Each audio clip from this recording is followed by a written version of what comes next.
아멘. 목도하신 후에 사도신경으로 신앙 고백하도록 하시겠습니다.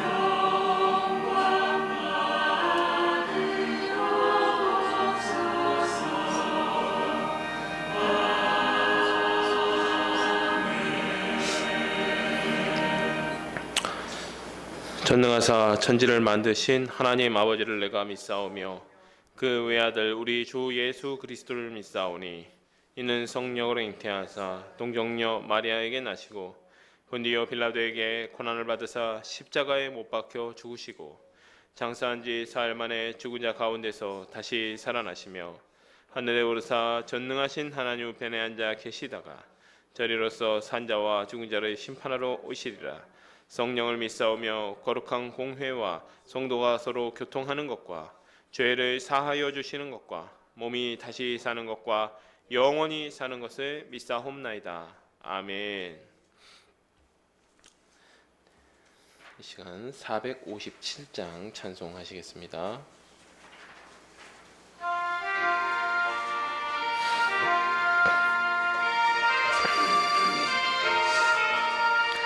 겟세마네 동산에 주를 생각할 때에 근심이나 걱정을 외면할 수 있을까? 나를 항상 버리고 주를 따라가리라. 빌라도의 뜰에서 주를 생각할 때에 수치된 거 아픈 거 못 견딜 수 있을까? 길이 창고 묵묵히 주를 따라가리라. 갈보리산 올라가 주를 생각할 때에 나의 받는 괴로움을 비교할 수 있으니 십자가를 지고서 주를 따라가리라. 무덤에서 부활한 주를 생각할 때에 환난이나 죽음도 두려울 것 없으리. 승전가를 부르며 주를 따라가리라. 아멘. 제가 기도하도록 하겠습니다. 거룩하신 하나님 아버지, 오늘도 우리를 예배의 자리로 불러주시는 데 감사를 드립니다. 저희의 죄를 기억하지 않으시며 하나님 아버지의 자녀로 삼아 주셨으니 저희가 그 은혜의 풍성함을 마음껏 누리며 감사하며 찬양하게 하여 주시옵소서. 아버지, 만물을 운행하시며 소생하게 하시는 하나님의 섭리가 우주 가운데 밝히 보임에도 여전히 세상은 하나님을 모르고 있습니다. 창조주 하나님을 인정하지 아니하고 각자의 소유를 위해 다투고 빼앗으며 자기 욕심에 따라 각자의 우상을 섬기는 사람들을 불쌍히 여겨 주시옵소서. 이제 그들이 허탄한 우상을 버리고 그리스도의 복음을 따라 창조주 하나님께로 돌아오는 역사가 나타나게 하여 주시옵소서. 이 나라와 민족을 위하여 간구합니다. 주님의 특별한 섭리로 식민지의 아픔과 전쟁의 폐허 가운데서 오늘날과 같은 풍요와 자유를 누리게 되었음을 고백합니다. 이제 저희가 누리는 자유와 평화와 풍요를 저희의 것이라고 자랑하지 않게 하옵소서. 주님께서 자랑하라 주신 것이 아니오니 주님의 뜻대로 복음을 전하며 연약한 자들을 섬기는 데 사용되게 하여 주시옵소서. 이 일들을 위하여 위정자들을 붙들어 주시고 그들이 먼저 하나님을 경외하기를 배우게 하시며 국민들을 헌신적으로 섬기고 하나님의 공의와 정의를 실현하는 정치를 하게 하여 주시옵소서. 특별히 이 땅의 교회들을 붙들어 주시옵소서. 이제 주님의 탄생을 기념하는 성탄절이 멀지 않았습니다. 성탄을 준비하며 주님께서 이 땅에 오신 참된 의미를 묵상하게 하시며 성탄 행사가 아니라 그리스도에게 집중하는 시간들이 되게 하여 주시옵소서. 무엇보다 건물을 아름답게 세우고 교회의 이름을 내기보다는 복음 전하는 사명을 회복하는 일에 전념하기를 소망합니다. 우리 샤론 교회를 위해 기도합니다. 주님께서 말씀을 올바르게 전하고 가르치게 하기 위하여 세우신 교회인 줄로 믿습니다. 저희가 비록 연약하지만 이 사명 붙들고 나아가게 하여 주시옵소서. 또한 저희 모두가 뜨겁게 사랑하는 일에 하나 되어 그리스도의 몸된 교회를 세우게 되기를 소망합니다. 이 시간 말씀을 듣고자 합니다. 욥의 고난을 통하여 고난 가운데 역사하시는 하나님의 섭리와 지혜를 배우게 하여 주시옵소서. 그리하여 우리의 구원의 여정 가운데 고난이 찾아올 때 원망하지 아니하고 불평하지 아니하며 오히려 감사와 찬송으로 승리하는 샤론의 가족들이 되기를 소망합니다. 언제나 우리를 사랑하시며 은혜로서 역사하시는 하나님 아버지를 찬양하오며 예수 그리스도의 이름으로 기도합니다. 아멘.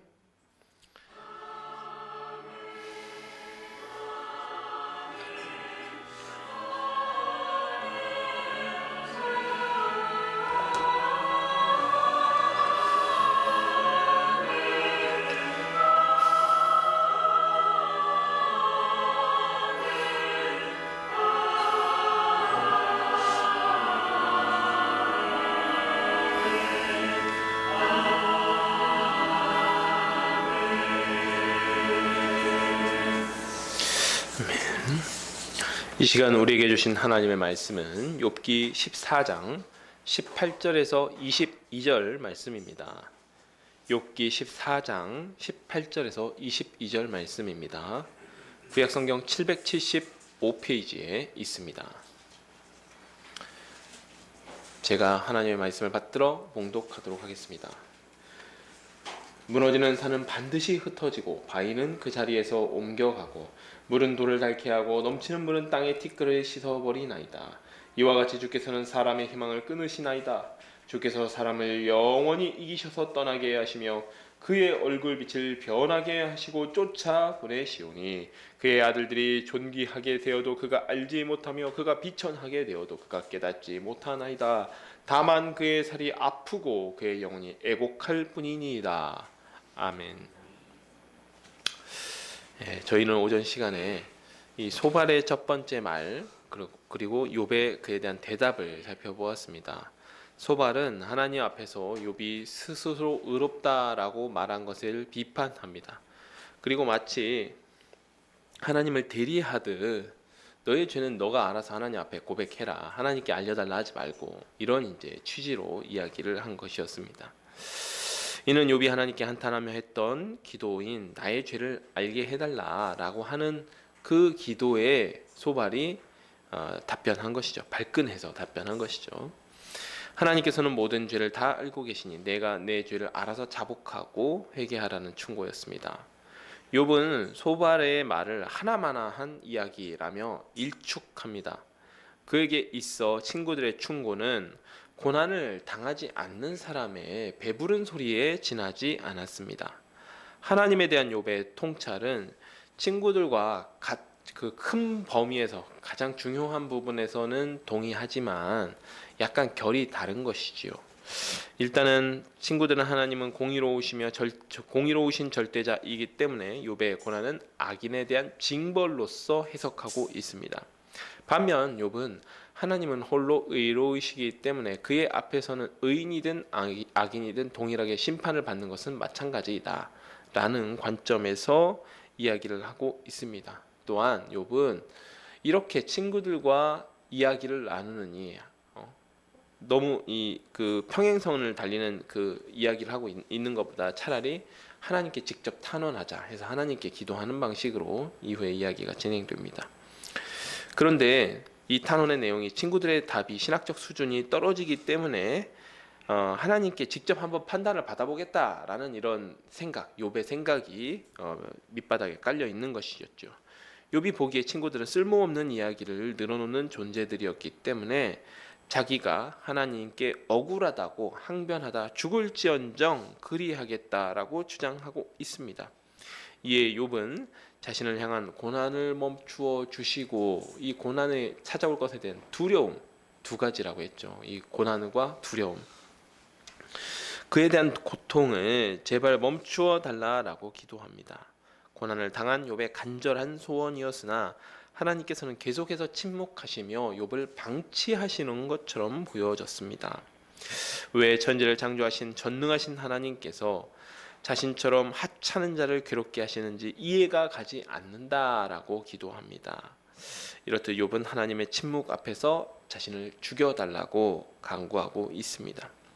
이 시간 살펴볼 본문은 욥이 죽기를 구하는 기도와 그에 대한 엘리바스의 두 번째 이야기입니다. 7절입니다. 오전 시간 6절까지 보았었죠.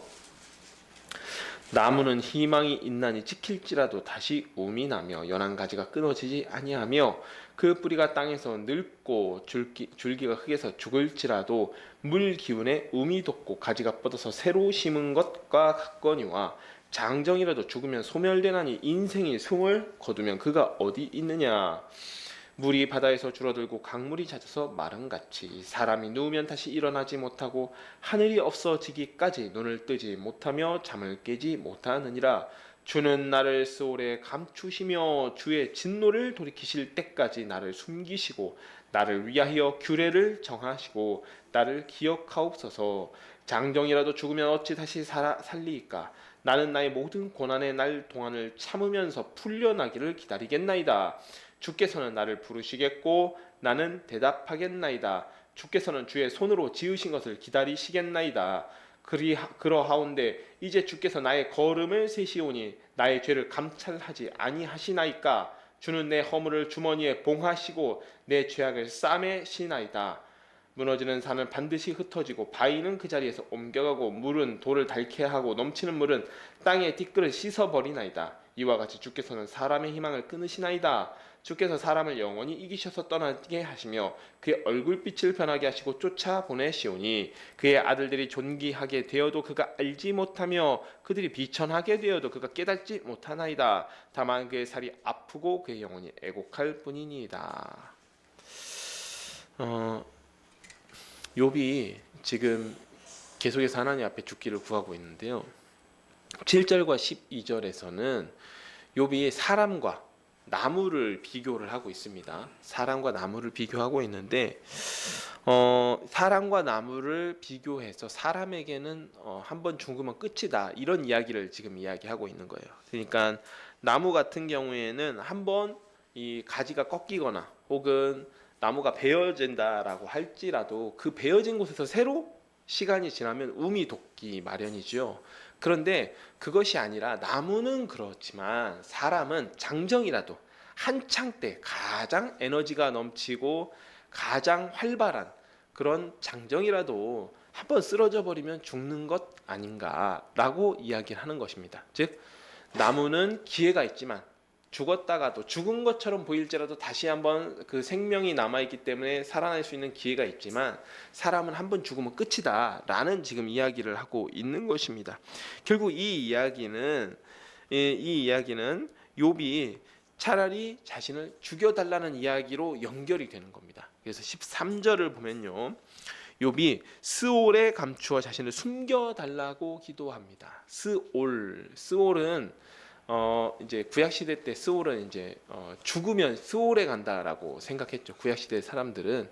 그리고 보통 스올에 대한 개념을 살펴보면요, 스올이 우리가 생각하는 지옥이나 천국의 개념과는 좀 많이 다른 것을 알 수 있습니다. 왜냐하면 이게 어떤 것들이냐면요, 이제 그래도 어떤 예수님에 대한 예언 이런 것들은 우리가 잘 알 수는 없지만 그래도 이게 점진적으로 조금씩 구약 성경을 읽어 나갈수록 하나님의 계시가 임할수록 그런 것들이 조금씩 뚜렷해져 가다가 예수님께서 오심으로써 완전해지는 그런 것이 있습니다. 그런데 특히나 이 내세에 대한 것은 사람의 한계상 죽지 않고는 경험할 수 없는 것입니다. 누구도 뚜렷하게 이야기할 수 없습니다. 그리고 죽으면 이제 더 이상 그 지혜를 전달해 줄 방법이 없는 것이죠. 그렇기 때문에 구약 시대엔 이 내세에 대한 개념이 조금 약한 것이 사실입니다. 다만 이런 것들이 점차적으로 발전하다가 예수님이 오셨을 때 그것을 확실히 천국은 마치 이와 같다.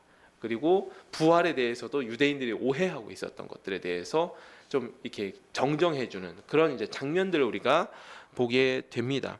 즉 여기서 욥이 가지고 있었던 생각은 스올로 내려갔으면 좋겠다. 자기가 그냥 죽었으면 좋겠어. 그래서 이 모든 고통이 끝났으면 좋겠다라고 이야기를 하고 있는 것입니다. 그런데 여러분들께서 이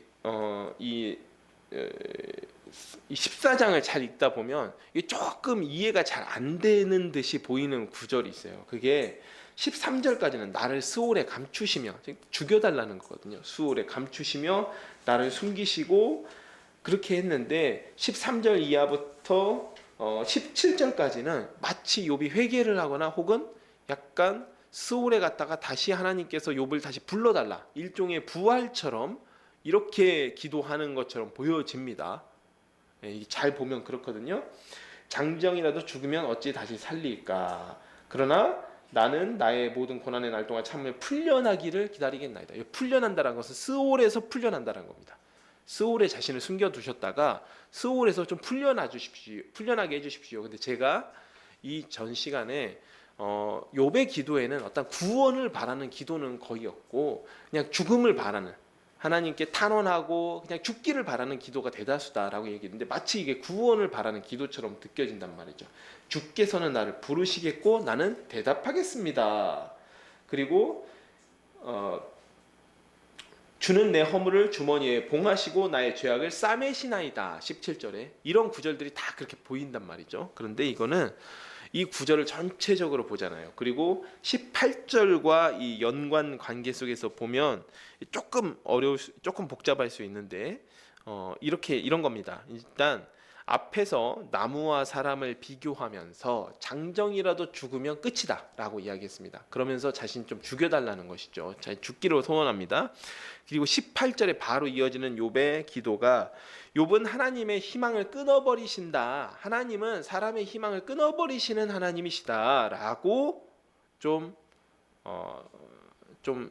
툴툴대는 좀 이렇게 불평하는, 또 하나님을 원망하는 것처럼 보이는 그런 기도가 나옵니다. 그 중간에 이 기도가 있는 거예요. 그 중간에.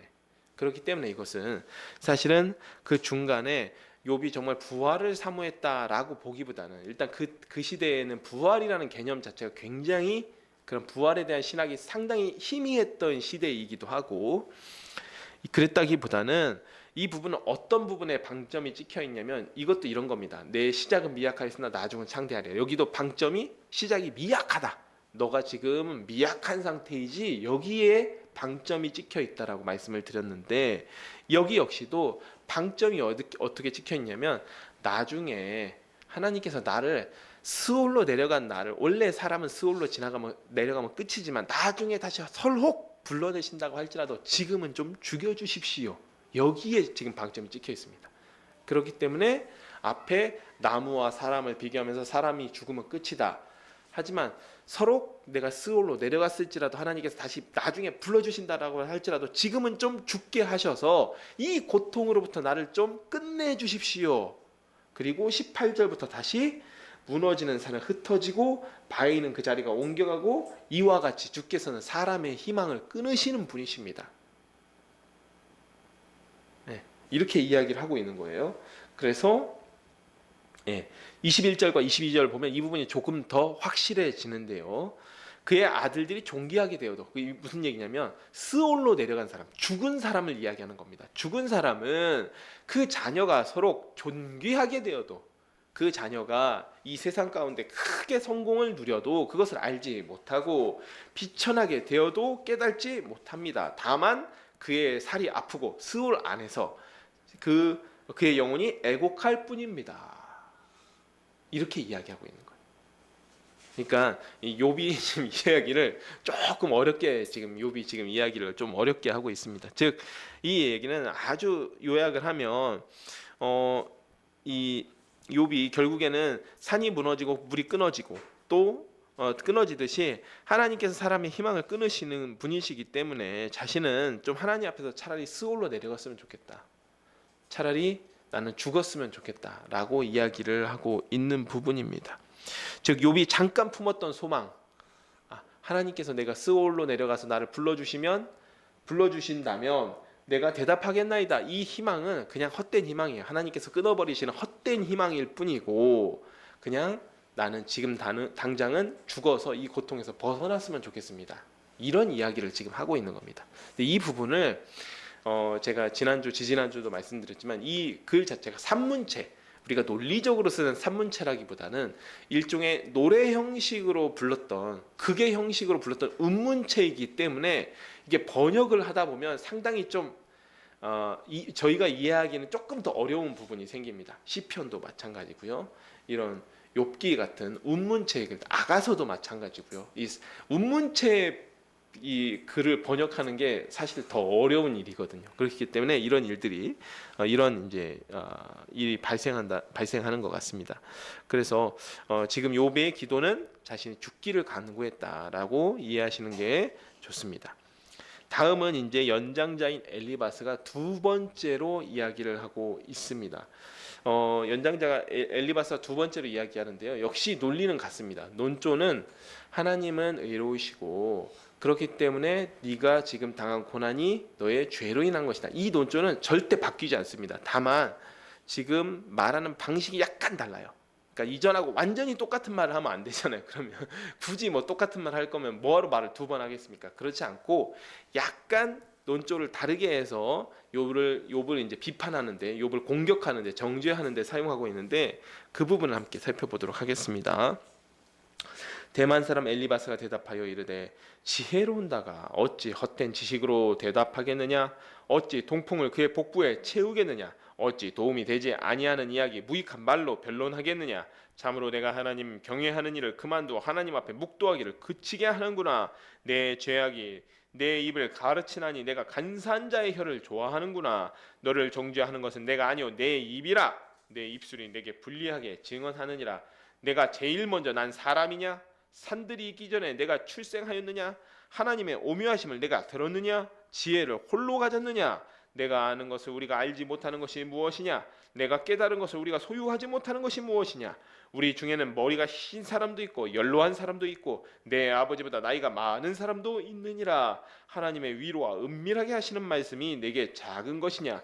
어찌하여 내 마음에 불만스러워하며 내 눈을 번뜩거리며 내 영이 하나님께 분노를 터뜨리며 내 입을 놀리느냐? 사람이 어찌 깨끗하겠느냐? 여인에게서 난 자가 어찌 의롭겠느냐? 하나님은 거룩한 자들을 믿지 아니하시나니 하늘이라도 그가 보시기에 부정하거든. 하물며 악을 저지르기를 물 마신 같이 하는 가증하고 부패한 사람을 용납하시겠느냐?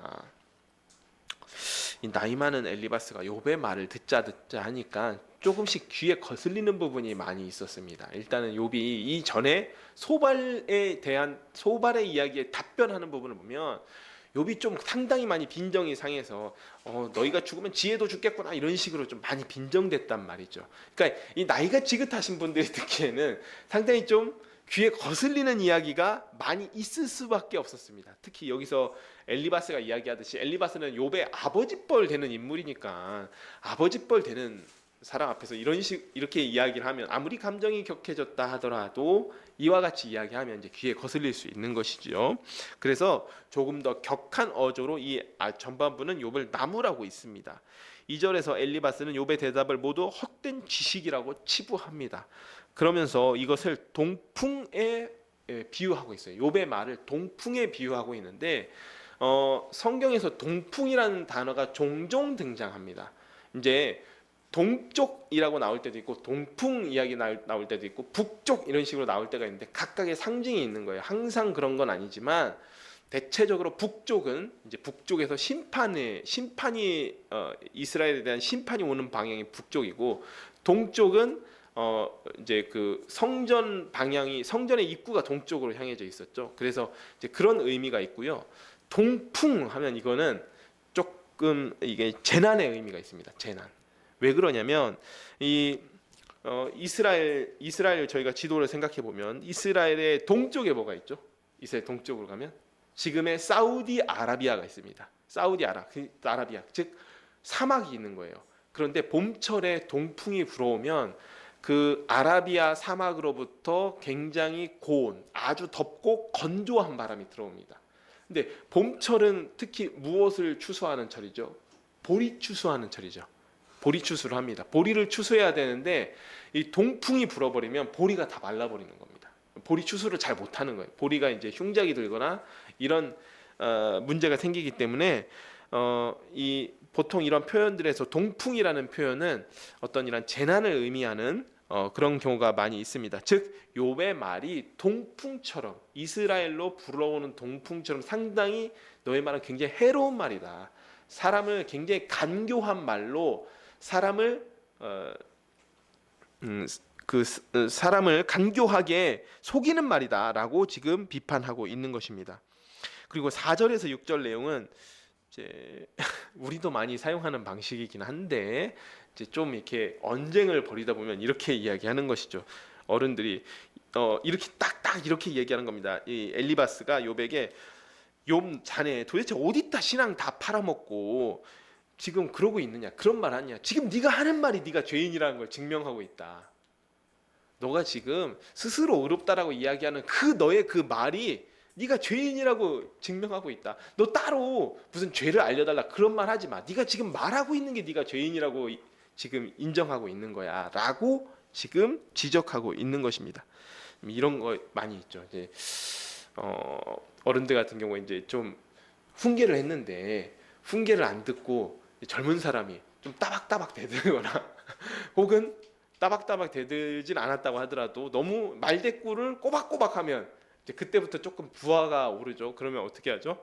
이제 말꼬리를 잡는 거죠. 근데 또 말꼬리를 잡거나 아니면 태도를 지적하는 거죠. 너 그런데 왜 이렇게 눈을 똑바로 뜨고 이야기해 이런 식으로 하는 것인데 지금 엘리바스가 그런 식으로 이야기를 하고 있습니다. 그렇게 이야기하고 있어요.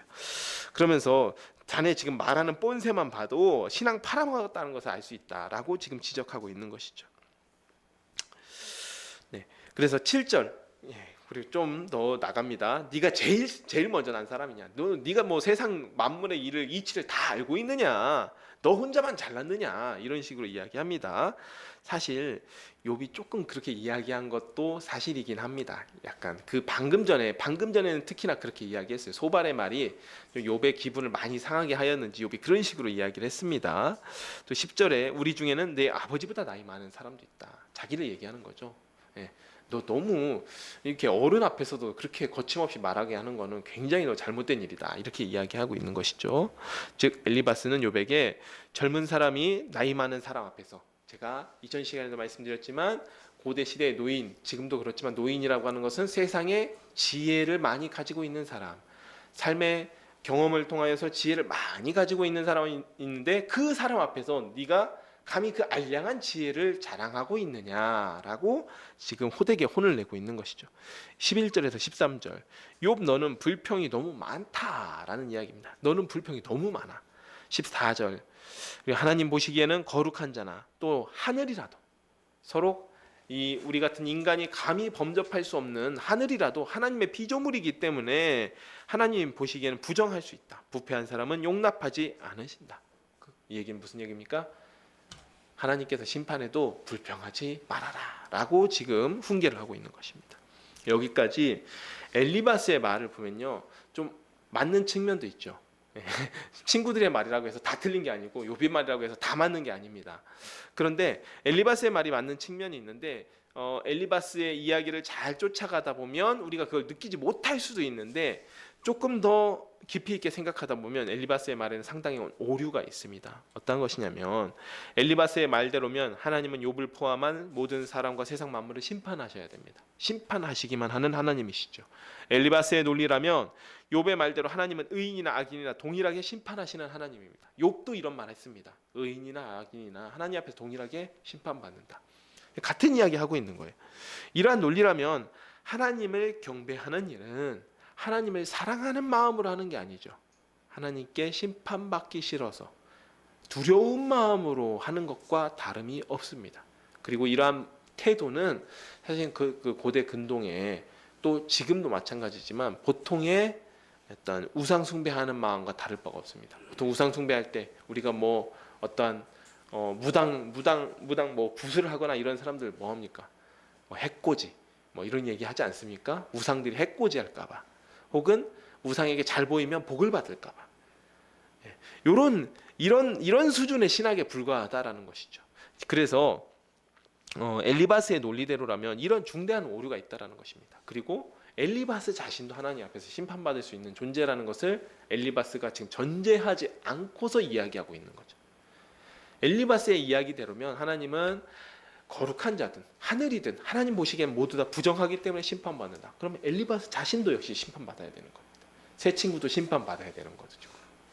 그런데 그러한 것은 전제하지 않고 그저 욥을 공격하기 위해서, 욥을 정죄하기 위해서 그 이야기를 사용하고 있다라고 하는 것입니다.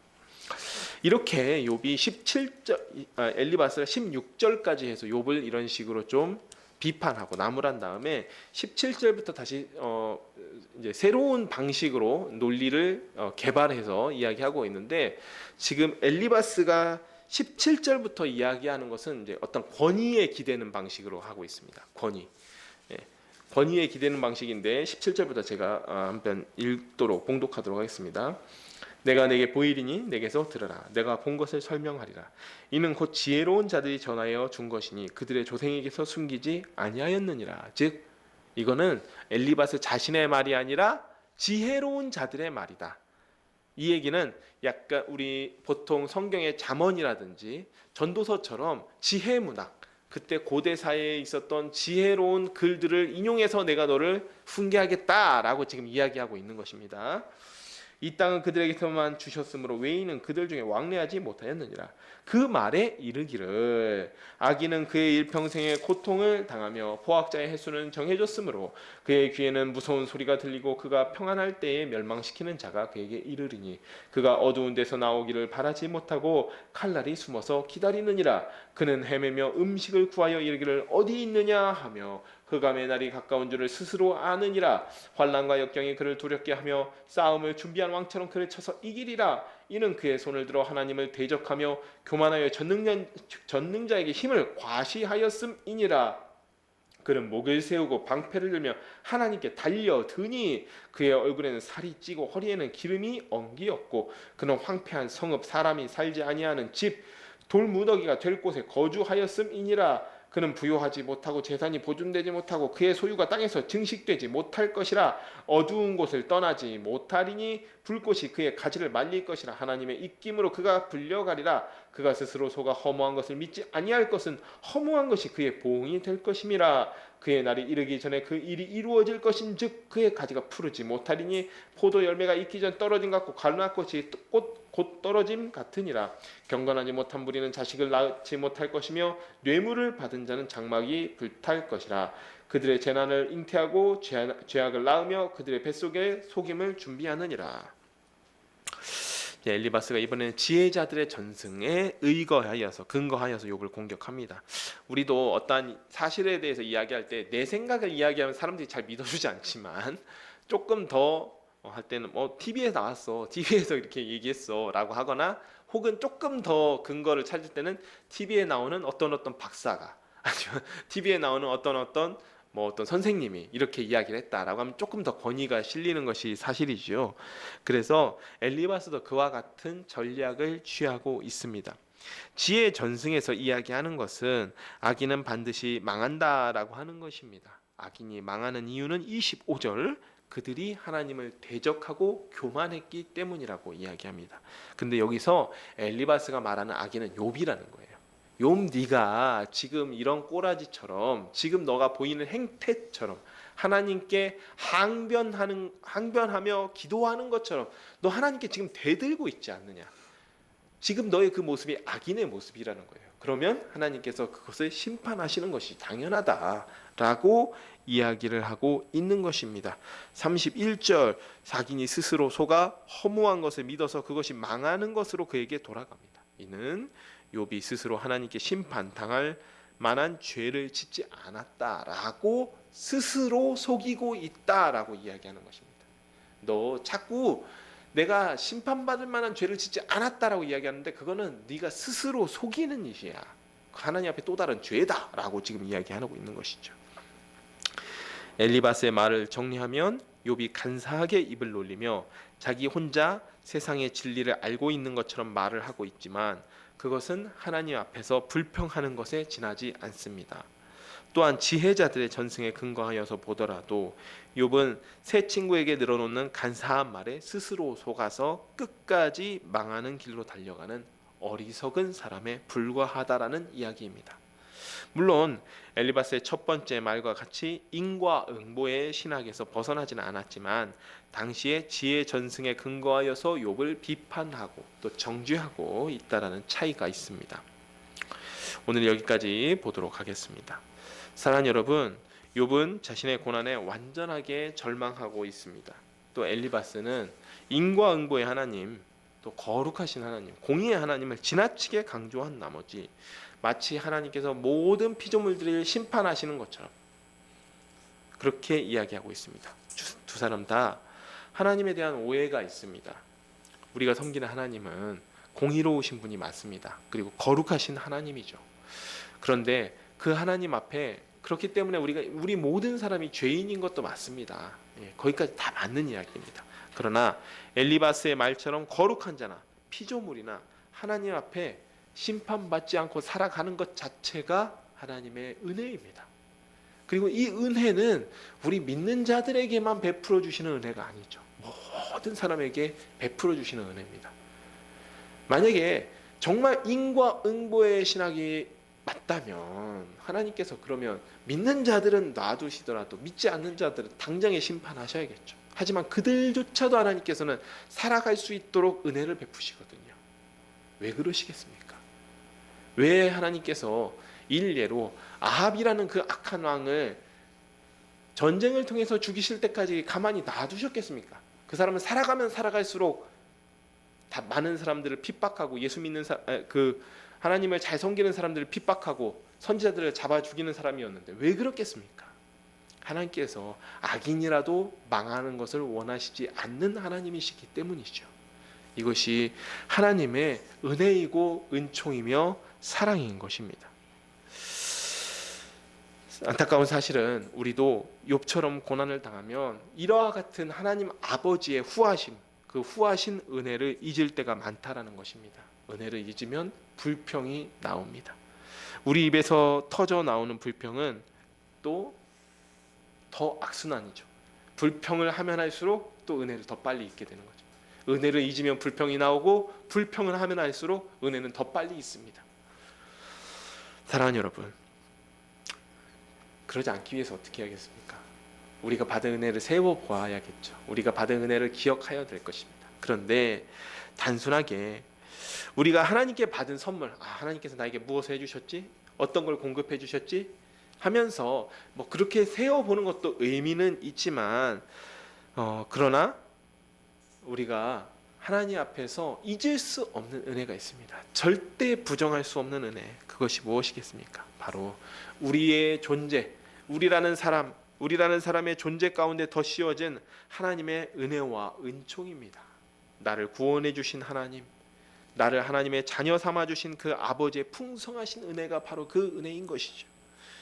이 시간 우리의 샤론의 가족 모두가 고난 가운데서도 탄식과 불평이 아니라 우리가 지울 수 없는 우리의 존재로서 확증하고 있는 예수 그리스도의 은혜와 아버지 하나님의 풍성하신 사랑을 기억하며 감사함으로 나아갈 수 있는 샤론의 가족들이 되시기를 축복합니다. 제가 기도하고 말씀 맺도록 하겠습니다. 하나님 아버지 참으로 감사드립니다. 오늘 또 이렇게 귀한 시간 주시고 하나님의 말씀을 전하여 주시니 감사드립니다. 주님, 하나님은 참으로 공의로우신 하나님입니다. 거룩하신 하나님입니다. 하나님 앞에 누가 감히 자신을 의롭다라고 이야기할 수 있겠습니까? 하지만 동시에 하나님은 인애로우시며 자비로우시며 노하기를 더디하시며 우리를 정말 한량없는 은혜와 은총으로 품어주시는 하나님이심을 고백합니다. 주님, 그 은혜가 있기 때문에 죄인된 우리가 주님 앞에 서 있을 수 있습니다. 이 고난 가운데서도, 우리의 구원의 여정 가운데 발견되는 고난 가운데서도 우리가 이 사실을 절대로 잊지 않게 하옵시며 오직 주님 앞에 감사와 찬양을 드릴 수 있는 우리 샤론의 가족들이 되게 하여 주시옵소서. 예수님의 이름으로 기도드립니다. 아멘. 이 시간 54장 찬송 부르신 후에 주기도문으로 예배를 마치도록 하겠습니다.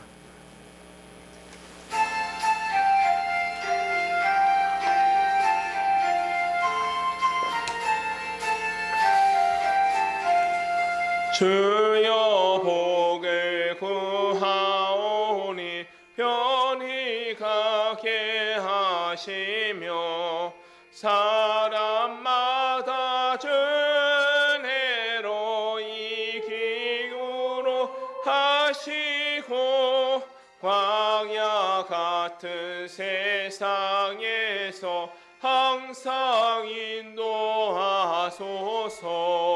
주의 복된 말씀 듣고 무한 감사합니다.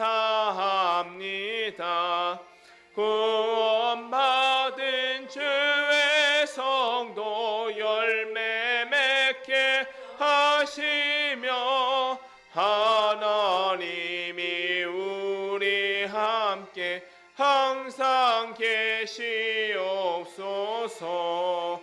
아멘.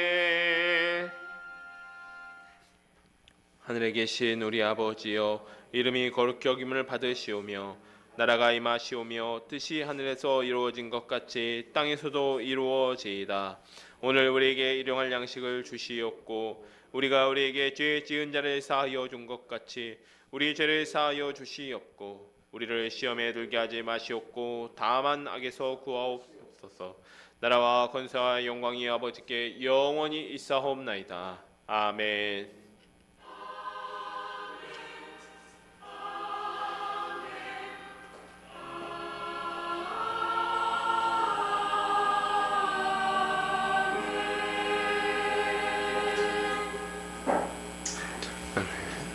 네, 예배 마쳤습니다.